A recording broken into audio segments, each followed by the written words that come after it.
السلام علیکم ورحمۃ اللہ وبرکاتہ۔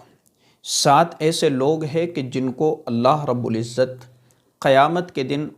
اپنے عرش کے سائے تلے جگہ عطا فرمائیں گے۔ 7 لوگ ہیں جو بڑے خوش نصیب ہے، جو بڑے خوش قسمت ہے۔ کون ہے وہ لوگ کہ جن کو اللہ رب العزت قیامت کے دن، کہ جس دن کوئی سایہ نہیں ہوگا، کوئی ٹھکانہ نہیں ہوگا، کوئی چھپنے کی جگہ نہیں ہوگی، اس دن اللہ رب العزت ان 7 لوگوں کو اپنے عرش کے سائے کے نیچے جگہ عطا فرمائیں گے، ٹھکانہ ان کو عطا فرمائیں گے۔ سب سے پہلے تو آپ حضرت ابو ہریرہ رضی اللہ تعالیٰ عنہ کی روایت جو اللہ کے رسول صلی اللہ تعالیٰ علیہ وسلم سے بیان کرتے ہیں وہ آپ سماعت فرما لیجئے کہ کون وہ لوگ ہیں جن کا تذکرہ اللہ کے رسول صلی اللہ علیہ وسلم نے کیا ہے۔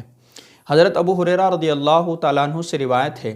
کہ نبی اکرم صلی اللہ تعالیٰ علیہ وسلم نے فرمایا کہ 7 آدمی ایسے ہیں جنہیں اللہ تعالیٰ اس روز اپنے سایہ رحمت میں جگہ دے گا جس روز اس کے سائے کے سوا کوئی سایہ نہیں ہوگا، یعنی جس دن کوئی سایہ نہیں ہوگا، کوئی ٹھکانہ نہیں ہوگا، اس دن اللہ رب العزت 7 لوگوں کو جگہ عطا فرمائیں گے اپنے سایہ رحمت میں۔ تو وہ کون لوگ ہیں 7 لوگ؟ دیکھیے، نمبر 1 وہ عادل بادشاہ جو انصاف کرنے والا ہو، اپنی رعیت کے ساتھ احسان کا معاملہ کرنے والا ہو، رحم کا معاملہ کرنے والا ہو، ان کے ساتھ انصافی کا معاملہ کرنے والا ہو، ان پر ظلم نہ کرتا ہو، نا انصافی کے ساتھ ان کے ساتھ پیش نہ آتا ہو، ان کا جو حق ہے ان کو مکمل طریقے سے ادا کرنے والا ہو۔ ایسا حاکم بادشاہ، ایسا عادل بادشاہ اللہ رب العزت کل قیامت کے دن ایسے بادشاہ کو اپنے سایہ رحمت میں جگہ عطا فرمائیں گے۔ نمبر 2 وہ نوجوان جو اپنے رب کی عبادت میں پروان چڑھا ہو، یعنی وہ شخص، وہ نوجوان کہ جس نے اپنی پوری زندگی اللہ رب العزت کی عبادت میں گزار دی ہو اور آہستہ آہستہ وہ پروان چڑھ چکا ہو، اللہ کے قریب پہنچ چکا ہو، تو ایسا انسان، ایسا شخص کہ جو اللہ کی عبادت میں، رب کی بندگی میں، رب کی اطاعت میں وہ پروان چڑھ چکا ہو۔ تیسرا وہ آدمی کہ جس کا دل مسجد میں اٹکا رہتا ہو، یعنی اپنی تجارت میں، اپنی مصروفیت میں، اپنے گھر میں، اپنے کام کاج میں ہو، لیکن اس کا دل مسجد سے اٹکا ہوا ہو، اس کا دل مسجد سے لگا ہوا ہو کہ فوراً اذان کی آواز آئے، فوراً نماز کا وقت ہو جائے، اس کے دل میں ہر وقت یہی چیز رہتی ہو کہ بس اذان ہوئی اور فوراً اپنی تجارت، اپنا کاروبار، اپنا بزنس بند کر کے اور فوراً مسجد کی طرف روانہ ہو جانے والا شخص کہ جس کا دل ہر وقت مسجد کی طرف لگا ہوا ہو، جس کا دل ہر وقت مسجد کی طرف اٹکا ہوا ہو۔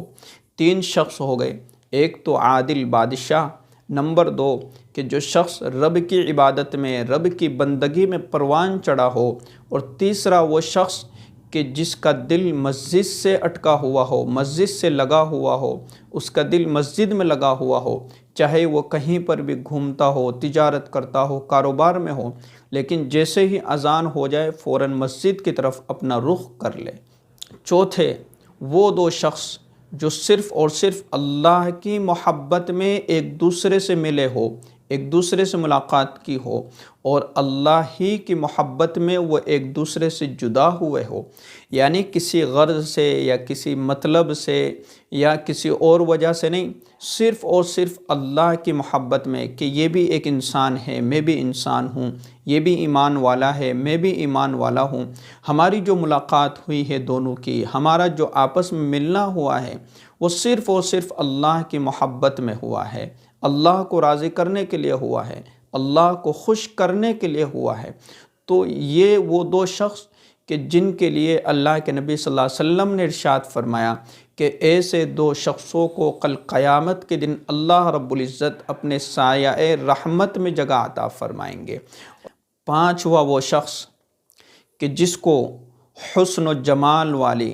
اور حیثیت والی عورت اپنی طرف برائی کے لیے دعوت دے، برائی کی دعوت دے، اور وہ یہ کہہ کر انکار کر دے کہ میرے دل میں اللہ کا ڈر ہے، مجھے اللہ دیکھ رہا ہے، میں گناہ نہیں کر سکتا، میں کسی کی طرف نظر اٹھا کر کے نہیں دے سکتا، میں برائی نہیں کر سکتا، میں زنا نہیں کر سکتا، میں حرام خوری نہیں کر سکتا، میں گناہ نہیں کر سکتا، میرے دل میں اللہ کا خوف اور اللہ کا ڈر ہے، اللہ مجھے دیکھ رہا ہے، اگر یہ میں نے قدم اٹھا لیا تو میرا اللہ مجھ سے ناراض ہو جائے گا۔ تو یہ وہ شخص ہے کہ جس کو اللہ کے نبی صلی اللہ علیہ وسلم نے بشارت دی ہے، خوشخبری دی ہے کہ یہ وہ شخص ہے کہ جس کو کل قیامت کے دن اللہ رب العزت اپنے سایہ رحمت میں جگہ عطا فرمائیں گے۔ چھٹا وہ آدمی کہ جو چھپا کر خیرات اور صدقہ کرتا ہو، اللہ کے نام پر غریبوں کی مدد کرتا ہو، صرف اور صرف اللہ کو خوش کرنے کے لیے، یہاں تک کہ اس کے بائیں ہاتھ کو بھی پتہ نہ چلے، سیدھے ہاتھ سے دے رہا ہو، دائیں ہاتھ سے دے رہا ہو تو بائیں ہاتھ کو بھی پتہ نہ چلے، الٹے ہاتھ کو بھی پتہ نہ چلے کہ سیدھے ہاتھ نے کیا دیا ہے، کیا خرچ کیا ہے، کیا اللہ کی راہ میں دیا ہے۔ تو اتنا چھپا کر دینے والا شخص، آج کل کیا ہوتا ہے کہ ہم کچھ کسی کی مدد کرتے ہیں اور کسی کی نصرت کرتے ہیں اور کچھ صدقہ دیتے ہیں، کچھ خیرات دیتے ہیں تو لوگوں کو دکھا کر کے دیتے ہیں، اور اگر لوگوں کو دکھا کر کے نہیں بھی دیتے اور ہم نے کچھ روپیہ خرچہ کر دیا ہے 5-10 ہزار روپے، تو پھر جو ہے اس کا چرچا اور پھر ایک ایک آدمی کو کہتے رہنا، بتاتے رہنا کہ میں نے اتنا دیا ہے، اور اگر اتنا صاف الفاظ میں نہیں کہتا تو پھر بھی چھپے طور پر تو کہتے ضرور ہے۔ یہ تو آج کل عام ہو چکا ہے۔ تو چھپا کر صدقہ دینے والا شخص کہ بائیں ہاتھ کو بھی پتہ نہ چلے، تو اللہ رب العزت کل قیامت کے دن ایسے شخص کو اپنے سایہ رحمت میں جگہ عطا فرمائیں گے۔ اور ساتواں وہ شخص کہ جو تنہائی میں اللہ کا ذکر کر رہا ہو، اللہ کو یاد کر رہا ہو، اللہ کے ذکر میں مشغول ہو، اللہ کے ذکر میں مصروف ہو اور اس کی آنکھوں سے آنسو نکل آئے، یعنی تنہائی میں ذکر کرنے والا، تنہائی میں عبادت کرنے والا، تنہائی میں اللہ اللہ کرنے والا، اور تنہائی میں یکسو ہو کر، اکیلا ہو کر، ایک کونے میں بیٹھ کر اللہ کی عبادت میں مصروف ہے اور اس کے آنکھوں سے آنسو جاری ہو جائے، تو ایسے 7 لوگ، ایسے 7 شخص کہ جن کو اللہ کے نبی صلی اللہ تعالیٰ علیہ وسلم نے بشارت دی ہے کہ ایسے لوگوں کو کل قیامت کے دن اللہ رب العزت اپنے سایہ رحمت میں جگہ عطا فرمائیں گے۔ اب یہ 7 کام کرنا، 7 عمل کرنا، 7 چیزوں کو اپنی زندگی میں بسا لینا بہت آسان ہے، کوئی مشکل نہیں ہے۔ آج ہم نے دین کو مشکل سمجھ لیا، اس لیے ہمیں مشکل لگ رہا ہے کہ بھئی 2 آدمی ملاقات کریں تو دونوں کا آپس میں ملاقات کرنا صرف اور صرف اس لیے ہو کہ ہم اللہ کے لیے، اللہ کی محبت میں، اللہ کو خوش کرنے کے لیے، اللہ کو راضی کرنے کے لیے ملے ہیں۔ ہماری آپس میں کوئی غرض نہیں، کوئی مطلب نہیں، ہمارا آپس میں کوئی زیادہ وہ نہیں، بلکہ ہم صرف اللہ کو راضی کرنے۔ ہر وقت ہمارا دل مسجد سے لگا ہوا ہو، کبھی جیسے فوراً اذان ہو جائے، مسجد میں نماز کا ٹائم ہو جائے، ہم فوراً مسجد کے لیے روانہ ہو جائے، تو یہ ہر شخص کے لیے آسان ہے، کوئی مشکل نہیں ہے۔ صدقہ کرتے ہیں تو صدقے کو چھپا کر کے کیا جائے تاکہ لوگوں کو پتہ نہ چلے۔ ہم اپنی واہ کروانے کے چکر میں